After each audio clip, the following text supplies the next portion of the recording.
기독교 작가 중에 루이스란 사람이 있는데요. 그가 나니아 연대기라는 책을 썼습니다. 글을 썼는데 이 나니아 연대기는 영화로도 나왔죠. 나니아 연대기 2에 캐스피언의 왕자라는 그 영화에 보면은 이런 장면이 있습니다.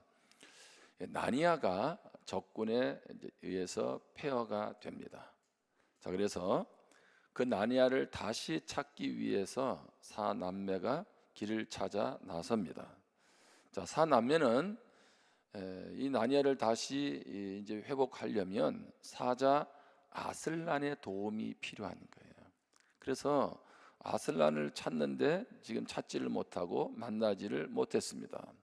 그런데 숲속에서 사남매 중에인 막내가 그렇게 말하는 거예요. 내가 아슬란을 보았다. 그랬더니 다른 남매들이 무슨 뚱따지 같은 소리를 하냐고 그러면서 구박을 줍니다. 자, 그럼에도 불구하고 이제 그들이 계속 어려움에 처하게 되는데 전쟁의 위기가 닥치게 됩니다. 그때 사자 아슬란이 나타나서 그 위기에서 전쟁을 승리로 이끌게 됩니다. 자, 그리고 나서 그때 큰 오빠가 피터가 막내 루시에게 이렇게 말을 합니다. 너는 사자 아슬란을 봤는데 왜 우리는 보지 못했을까? 이렇게 물어봐요. 너는 봤는데 왜 우리는 보지 못했을까? 그때 막내가 뭐라고 대답하냐 하면 보지 못한 건 보지 않으려 하기 때문이야. 보지 못한 건 보지 않으려 했기 때문이라는 거죠. 여러분, 성경이 그렇습니다. 예수님이 그렇습니다. 믿기로 작정해야 보입니다. 내가 마음문을 닫고 있는데 성경의 말씀도 예수님도 이해도 되지 않고 믿어지지도 받아들이지도 없습니다. 어떤 사람은 기독교가 논리적이지 못하다라고 말을 합니다. 그리고 비과학적이다라고 말을 합니다. 그런데 기독교는 믿음의 눈을 떠야 논리가 보이는 종교입니다. 왜 그럴까요? 기독교는 정답을 제시하기 때문에 그렇습니다. 결론을 말하기 때문에 그렇다는 것입니다. 세상이 어떻게 시작되었을까, 생성되었을까, 많은 이론들이 있습니다. 학교에서 진화론도 배우고 핵분열설도 지적 설계론도 있습니다. 자, 그런데 이러한 모든 이론으로 이 세상의 시작 과정을 다 설명할 수 있나요? 그렇지 않습니다. 자, 학교에서 진화론을 배웠기 때문에 이것이 지구 시작의 모든 것의 옳다라고 하는 것도 문제가 있는 겁니다. 왜냐하면 진화론도 이론이고요, 교회에서 배우는 창조론도 이론입니다. 한마디로 말하면 론이에요, 론. 법칙으로 증명되는 것은 아닙니다. 자, 그런데 사람들은 모든 것을 논리로 설명하려고 합니다. 학교에서 배운 진화론은 옳고 교회에서 가르치는 창조론은 그건 기독교인만 얘기한다라고 말을 하고 있는 거죠. 여러분, 성경은 설명하려고 하지 않습니다. 다시 얘기합니다. 결론을 말합니다. 창세기 1장 2절에 보면 태초에 하나님이 천지를 창조하시니라. 하나님이 천지를 창조하셨다고 말합니다. 요한복음 14장 6절에 보면 예수께서 이르시되 내가 곧 길이요 진리요 생명이니 나로 말미암지 않고는 아버지께로 올 자가 없느니라고 말씀합니다. 예수님께로 가는 길, 그래서 예수 믿어 하나님의 자녀가 되는 그 길은 무엇밖에 없어요? 예수님 믿는 그 길밖에는 없다는 거죠. 이 말씀은 결론입니다. 이것은 이해의 문제가 아니라 믿음의 문제입니다. 그럼에도 불구하고 사람들은 그렇게 말합니다. 이해되지 않으면 안 믿겠다, 못 믿겠다라고 말을 하는 거죠. 근데 여러분의 삶을 조금만 한번 생각해 보세요. 우리의 사고는요, 제한적이죠. 그래서 우리는 한계가 있기 때문에 인간이지 신이 될 수도 없고 신도 아닙니다. 자, 저도 여러분들이 어떤 일에 대해서 설명하고 설득하는 거 상식을 부인하는 사람이 아닙니다. 자, 그런데 한번 물어볼게요. 저는 김해 김가입니다. 태어나 보니까 우리 부모님이, 우리 아버님이 김해 김가였어요. 여러분, 이게 이해가 됩니까? 여러분은 그 집안에서 태어난 것이 이해가 되냐고. 태어나 보니 그 성을 가지고 살게 된 거 아니겠어요? 여러분은 대한민국에 태어난 게 이해가 되세요? 태어나 보니 대한민국 국민이 된 것 아니겠습니까? 무슨 얘기냐면, 조금만 생각해 보면 우리 주변에 일어나는 일들은요, 우리 이해를 넘어서는 일들이 너무 많아요. 여러분, 요즘 주변에서 일어나는 사건 사고 다 이해가 됩니까? 젊은 엄마가 세상을 떠나고, 젊은 아빠가 암으로 누워서 있고, 그래서 가정이 힘든 거, 여러분 그거 이해가 되세요? 여러분, 우리 삶을 보면 이해되지 않는 일 투성입니다. 예수님은 성령으로 잉태했대요. 남자 여자를 통하지 않고. 예수님은 죽은 지 3일 만에 부활하셨다라고 합니다. 여러분, 상식으로 이해가 됩니까? 여러분, 저는 상식을 무시하는 사람이 아닙니다. 여러분, 그런데 그러면 상식이면 다 됩니까? 상식으로 모든 세상의 이치를 다 설명할 수 있고 이해할 수 없는 일들을 다 이해할 수 있느냐라고 하는 것입니다. 상식적으로 이해되지 않아도 우리 세상에 얼마나 많은 일들이 일어나고 있느냐는 거예요. 그런 면에서 우리는 좀 더 겸손해야 돼요. 내가 모른다고, 내가 이해 안 된다고 그것은 없는 것이다, 인정할 수 없다라고 할 수 없는 거예요. 내가 미국을 안 가봤다고, 내가 그래서 미국은 인정하지 않는다고 미국이 없나요? 그런 것이 아닌 것입니다. 로마서 1장 17절에 보면 복음에는 하나님의 의가 나타나서 믿음으로 믿음에 이르게 하나니 기록된 바 오직 의인은 믿음으로 말미암아 살리라 함과 같으니라. 자, 여기 보면 믿음으로 믿음에 이른다라는 말이 있습니다. 자, 여기서 이 믿음이란 두 단어의 믿음은 같은 믿음이 아닙니다. 믿음으로라고 하는 앞의 믿음은 내가 믿는 믿음입니다. 믿음으로 믿음에 이르게 한다 할 때 두 번째 믿음은 믿어지는 믿음입니다. 자, 그 말은 무슨 얘기예요? 믿음을 가질 때에 내가 믿기로 작정하는 믿음이 있어야 된다는 거예요. 그리고 났을 때 어떻게 해요? 하나님께서 주시는 믿음을 알게 된다는 겁니다. 자, 복음으로 내가 복음을, 예수님이 십자가에 죽으시고 3일 만에 부활하신 그 복음을 내가 믿으려면 어떻게 해야 돼요? 믿음으로가 있어야 돼요. 내가 믿으려고 하는 마음문을 열어야 되고, 또 어떻게 해요? 그분이 믿어지게 하는 그 믿음 속에서 내가 믿음을 갖게 된다는 것입니다. 물론 강권적으로도 역사하시죠.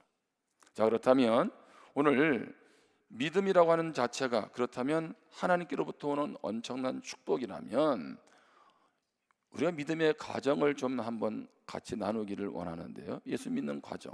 자, 예수 믿기 전에 나는 어땠을까? 첫 번째로 예수 믿기 전에 나의 모습을 알아야 돼요. 예수 믿기 전에 나의 모습은 제가 크게 세 가지로 알려드리는데, 첫 번째는 영적으로 죽어 있습니다. 에베소서 2장 1절입니다. 그는 허물과 죄로 죽었던 너희를 살리셨도다. 예수 믿기 전에 허물과 죄로 죽었다는 거예요. 죽을 수밖에 없는 게 아니라 죽었다라고 말을 합니다. 자, 여기서 보면 영적으로 보면 예수님을 믿지 않는 사람들의 상태를 죽어 있는 상태, 그렇게 표현하고 있는 겁니다. 자, 우리가 생각하는 죽음은 어떤 죽음인가요? 육체적인 죽음이죠. 여러분, 육체적인 죽음은 자, 영과 혼이, 영과 육이, 그렇죠? 영과 육이 분리되는 거죠. 이게 일반적으로 말하는 그냥 육체적인 죽음에 대한 정의입니다.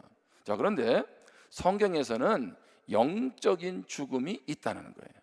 영적인 죽음은 뭐냐 하면 하나님과 우리 사이가 분리되는 것을 말하고 있는 겁니다. 예수 안 믿을 때도 하나님 이름 불렀죠. 근데 그것이 성경에서 말하는 하나님은 아니죠. 그냥 막연한 신, 그냥 하나님 다급할 때 부르는 것이죠.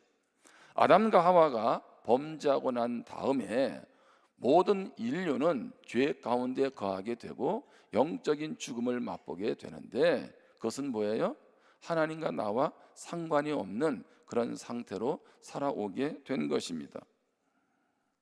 여러분, 죄를 지어도 그래서 예수님을 믿기 전에는 죄를 인정하지 않습니다. 목사님 무슨 얘기입니까? 저도 죄인인 거 알아요. 그리고 일반적으로 예수 안 믿는 분들이 말하는 죄라는 것은 윤리적이고 도덕적인 죄를 말하죠. 성경에서도 이것을 죄라고 말합니다. 그러나 근본적인 죄, 하나님과 우리 사이가 분리되어 있는, 관계가 끊어져 있는 이 상태, 이것을 영적인 죽음, 그렇게 표현하고 있는 것입니다. 요한일서 3장 4절에 보면 죄를 짓는 자마다 불법을 행하나니 죄는 불법이라. 죄를 짓는 자마다 불법을 행한다는 거예요. 여러분, 불법이란 말은 뭘까요? 법이 없는 게 아닙니다. 법이 있는데 법을 무시하고 살아가는 게, 그게 바로 불법입니다. 자, 무엇을 말하고 있나요?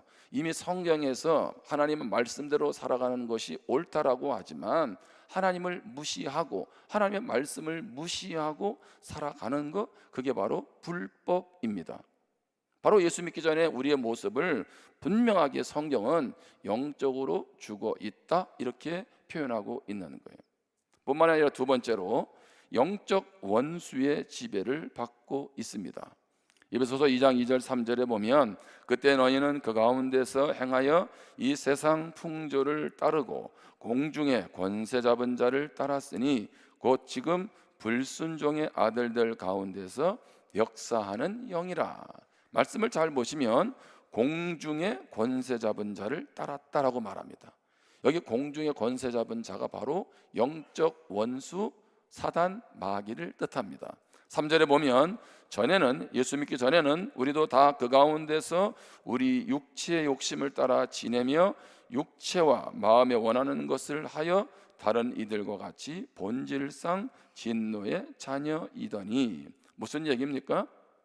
오늘 이 말씀 속에서 분명하게 예수 믿기 전에 우리는 영적 원수의 영향력에서 벗어날 수 없는 존재였다, 그렇게 말을 해주고 있습니다. 자, 영적 원수가 조종하니까 어떻게 해요? 이 2절을 다시 봅니다. 2절을 보면 이 세상 풍조를 따랐다라고 되어 있어요. 이 세상 풍조는 뭡니까? 여기서 말하는 이 세상 풍조는 세상의 악한 체계를 의미합니다. 지극히 자기중심적으로 살아가는 이 세상, 바로 그것을 이 세상 풍조를 따라가는 것으로 말을 합니다.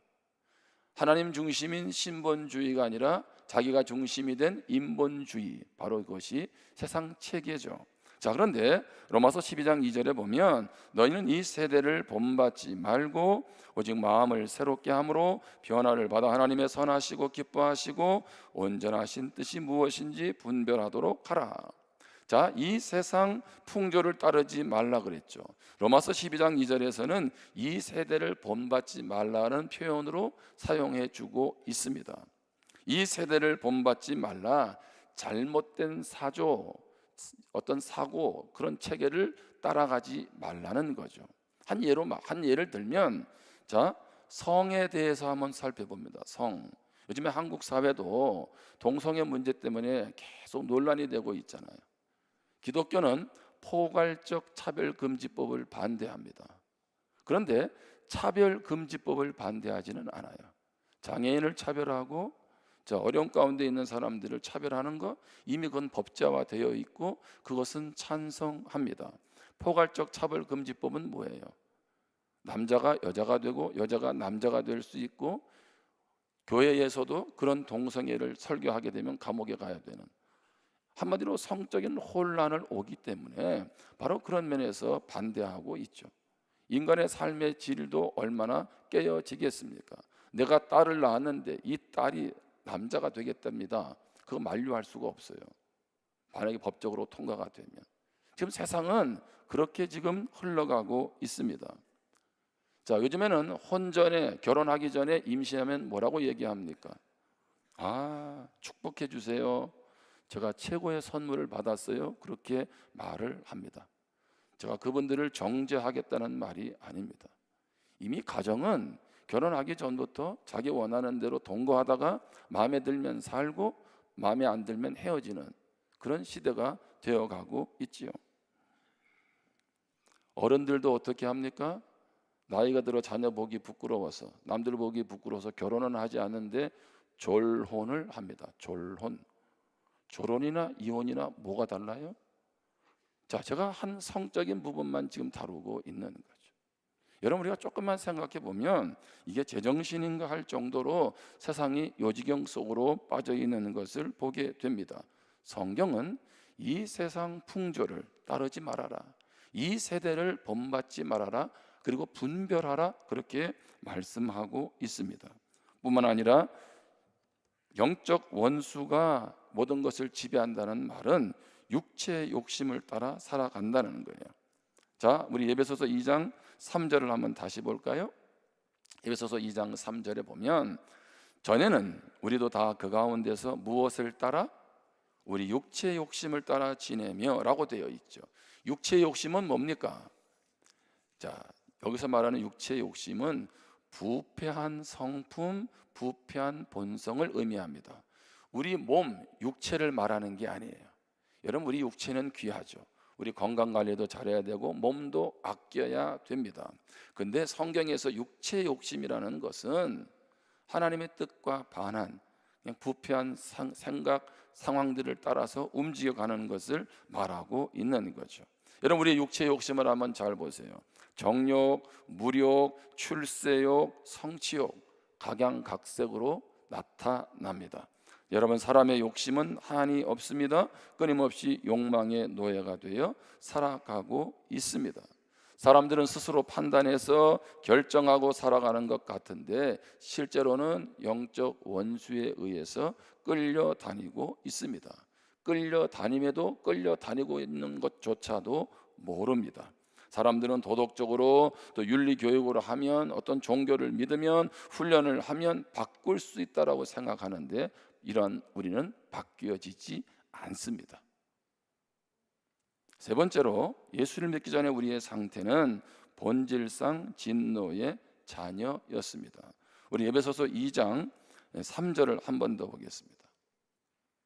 전에는 우리도 다 그 가운데서 우리 육체의 욕심을 따라 지내며 육체와 마음에 원하는 것을 하여 다른 이들과 같이 무엇이었다?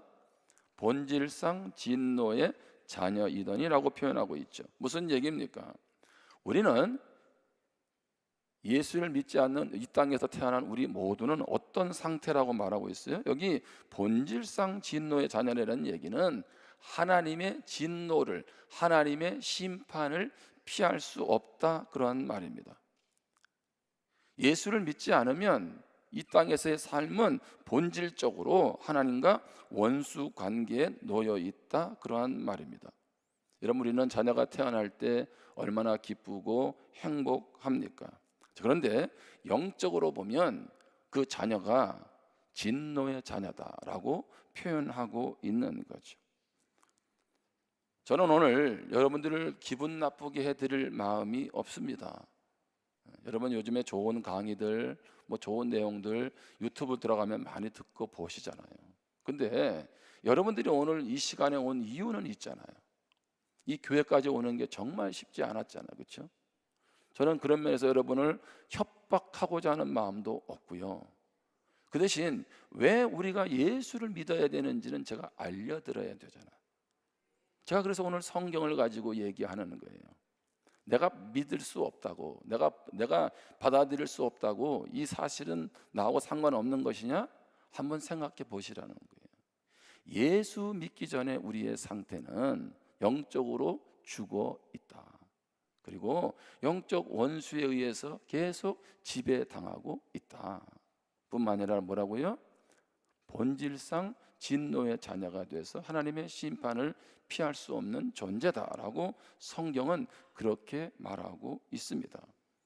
이렇게 말하고 오늘 설교가 끝난다면 우리가 얼마나 고통스럽겠어요. 오늘 이렇게 말씀드리는 이유는 뭡니까? 대안이 있다는 거예요. 대안. 두 번째로 기억할 것은 하나님이 나를 위해 하신 일이 있다는 거예요. 나를 위해 하신 일. 하나님은 하나님을 찾지 않으면, 예수님을 믿지 않는 그 상태가 어떤지를 우리에게 분명히 말을 해주고 그 일에 대한 해결책을 우리에게 제시해 주셨습니다. 그게 에베소서 2장 4절 5절입니다. 자, 여기 긍휼이라는 말 앞에 그러나라는 말이 있어요. 그러나 긍휼이 풍성하신 하나님이 우리를 사랑하신 그 큰 사랑을 인하여. 자, 여기 무슨 얘기입니까? 앞에까지는 예수 믿기 전에 우리는 영적으로 어떤 상태예요? 죽어 있었습니다. 원수에 의해서 날마다 종노릇하며 끌려다니는 인생입니다. 그러다가 끝나는 인생이고 본질상 진노의 자녀였는데 역전이 일어난 거예요. 무슨 얘기예요? 그래서 이 앞에 긍휼이라는 말 앞에 그러나라는 말은 반대가 돼요. 반대. 자, 그러나 긍휼이 풍성하신 하나님이 우리를 사랑하신 그 큰 사랑을 인하여. 무슨 얘기입니까? 하나님의 그 큰 사랑이 우리에게 주어졌대요. 우리의 궁극적인 인생의 문제를, 예수 믿기 전에 그 영적으로 죽어있는 우리를, 그 문제를 다 해결하도록 하나님 우리에게 큰 사랑을 베푸셨답니다. 그게 뭘까요? 그게 5절입니다. 허물로 죽은 우리를 누구와 함께? 그리스도와 함께 살리셨다는 거예요. 하나님이 우리에게 우리 인생 가운데 주신 최고의 복이 뭐냐면 예수 그리스도인 줄 믿습니다. 허물로 죽은 우리를 그리스도와 함께 살리셨대요. 이게 어떻게 가능합니까? 에베소서 1장 7절에 보면 우리는 그리스도 안에서 그의 은혜의 풍성함을 따라 그의 피로 말미암아 무엇을? 속량 곧 죄 사함을 받았느니라. 여기 속량이라는 것은 죄값을 지불해 주었다는 거예요. 누가? 어떻게? 예수님이 십자가에서 그의 피로 우리의 죄값을 지불해 주셨다는 거예요. 아담 하와 이후로 우리 모두는 죄인이라는 거예요. 근본적으로 죄인. 도덕적으로 죄인을 넘어서서 근본적으로 죄인. 근데 그래서 자기 중심으로 살아가는 우리가 어떻게? 이 땅에 의인이 아무도 없으니 하나님이 죄 없는 예수님을 이 땅에 보내셔서 우리의 죄값을 지불해 주셨어요. 죄값이 사망이에요. 그래서 그 값을 지불해야 되기 때문에 죄 없는 예수님이 십자가에서 죽으시는 거예요. 그리고 그 예수님을 믿으면 우리 모두가 구원받게 하기 위해서 내가 한 것이 맞다라고 증명하는 것이 바로 부활입니다. 부활. 여러분, 그런 면에서 예수님께서 그의 피로 말미암아 속량 곧 무엇했어요? 죄 사함을 받았다는 거예요. 여러분, 죄 사함은 공짜로 우리 편에서 볼 때는 거저 받았지만 분명한 것은 하나님 편에서는 어마어마한 죄값을 지불해 주셨습니다. 바로 그것이 예수님의 십자가의 죽으심입니다. 죄가 얼마나 무서운지를, 그리고 그것으로 인한 얼마나 아픔과 처절함이 있는지를 성경은 우리에게 이 죄값을 예수님이 십자가에서 지불하는 것을 통해서 알려주고 계십니다. 그래서 하나님은 영적 원수 아래 종노릇하는 우리로 하여금 거기에서 벗어나도록 예수님을 통해서 십자가에서 죄값을 지불해 주셨어요. 그래서 이제 우리가 해야 할 일이 있습니다. 우리가 해야 할 일. 요한복음 1장 12절에 보면 영접하는 자 곧 그 이름을 믿는 자들에게는 하나님의 자녀가 되는 권세를 주셨으니. 여기 영접한다는 말과 그 이름을 믿는다는 말은 같은 말입니다. 그것을 곧 이렇게 표현하고 있는 거죠. 우리가 할 일은 무엇입니까? 바로 예수님을 나의 구원자로, 인생의 주인으로 모셔드리는 것인 줄 믿습니다. 그러면 어떻게 해요? 원수의 자녀로 진노의 가운데 살아가는 것이 아니라 하나님의 자녀가 되는 권세를 얻게 된다는 거예요. 무엇을 말하고 있나요? 여러분, 예수를 믿는다는 것은 예수님이 나에게 온다는 거예요. 한 시인이 그렇게 얘기했죠. 한 사람이 나에게 오는 것은 그 사람 인생 전체가 나에게 오는 것이라고. 그런데 예수님을 믿는다는 것은 예수님이 나에게 오는 거예요. 그러면 그분으로부터 주어지는 은혜와 축복이 어떠하겠습니까? 힘 있는 아버지, 능력 있는 아버지도 자녀에게 얼마나 많은 재정적인 면에서나 서포트를 할 수 있겠어요.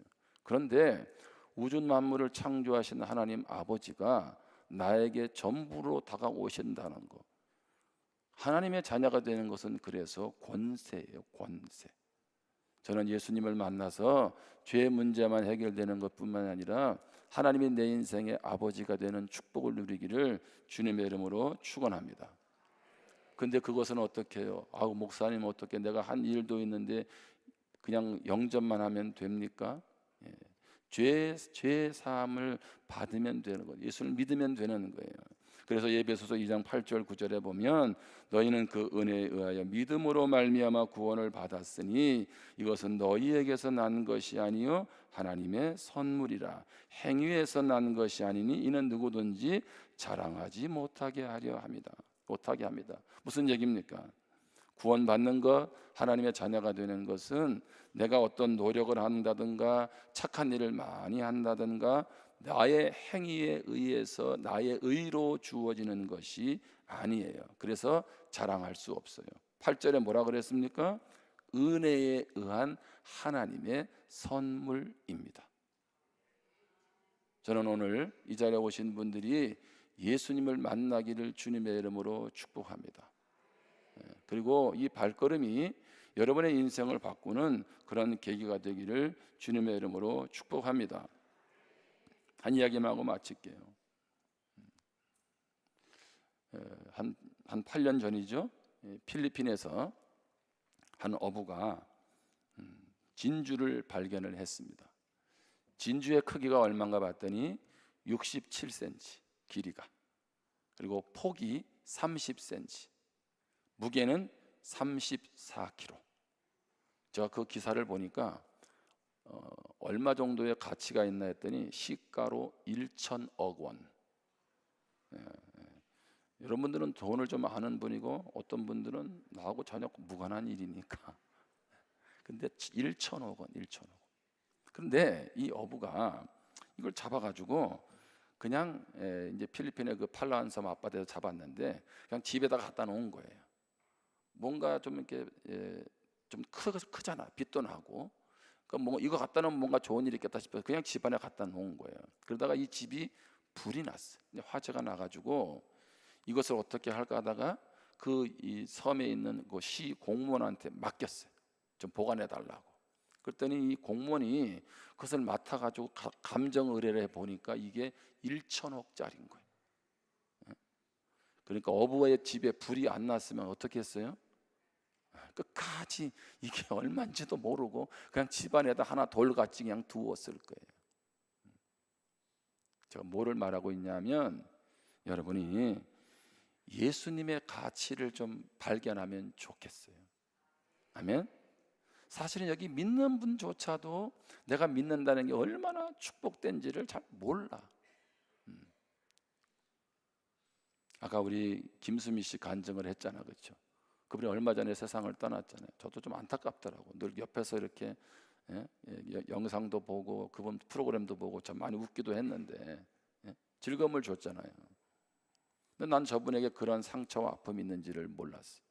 한 교회에 가서 자기가 간증을 한 거예요. 예수님 믿게 된 얘기를 한 거를 저희들이 8분짜리로 지금 보여드리는 거예요. 10몇 년을 아침에 술이 없이는 살아갈 수 없었다 그러잖아요. 그렇죠? 근데 그 술이 어느 날 확 끊어진다는 게 이게 쉽겠어요? 알코올 중독이. 근데 믿음 안에서 있으니까 하나님이 술도 끊게 하고. 예수 믿으니까 누가 알아봐요? 강아지도 알아봐요. 왜 그럴까요? 왜 강아지가 예수 믿은 걸 알아볼까요? 자, 평상시에 열받으면 어떻게 할 수도 있어요? 강아지한테 밥도 안 주고 나도 모르게 화가 나니까 화풀이도 하지 않았겠어요? 근데 강아지가 보니까 어느 날 보니까 우리 주인이 목소리가 달라졌네? 부드럽게 대하네? 그러니 강아지도 알죠. 여러분, 예수 믿고 안 변하는 게 그게 기적인 거예요. 여러분 주변에 오늘 오신 분들 중에 예수를 믿었는데 안 변했다. 그분은 예수를 안 믿는 거예요. 제가 정확히 알려드릴게요. 그냥 폼만 예수를 믿는 거지. 여러분, 김수미 씨가 그러잖아요. 내 성깔, 이 성깔, 그분도 뭐 욕 많이 하잖아요. 그렇죠? 그런데 누가 성격이 바뀐다라고 하나요? 하나님의 은혜가 임하니까, 예수님이 그 안에서 역사하니까 어떻게 돼요? 성격도 바뀌죠. 나는 죽어도 성격은 안 바뀐다? 다시 생각해 봐야 돼. 여러분, 예수 믿는 거는 자존심으로 사는 게 아니에요. 여러분, 얼마나 많은 사람들이 요즘에 자존심으로 살아갑니까?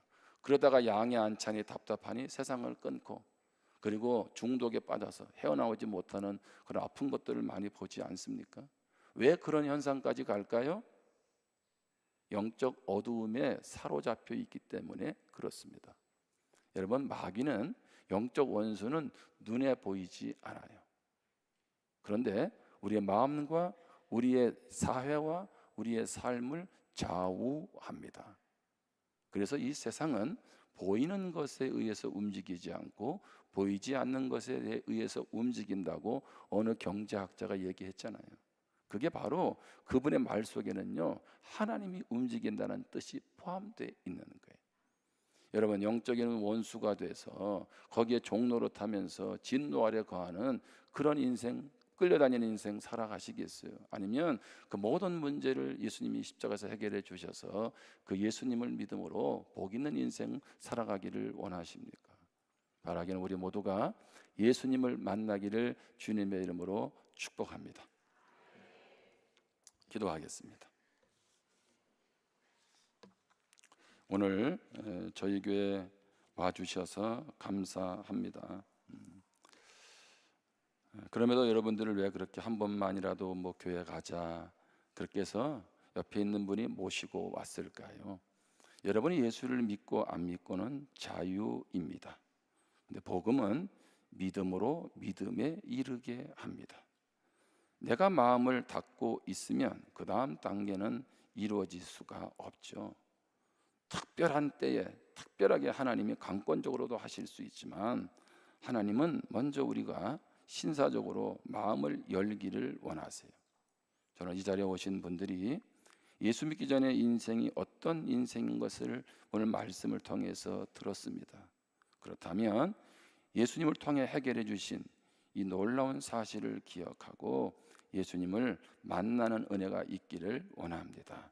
우리 시간 한번 조용히 한 2분 정도 한번 결단하면서 기도하겠습니다.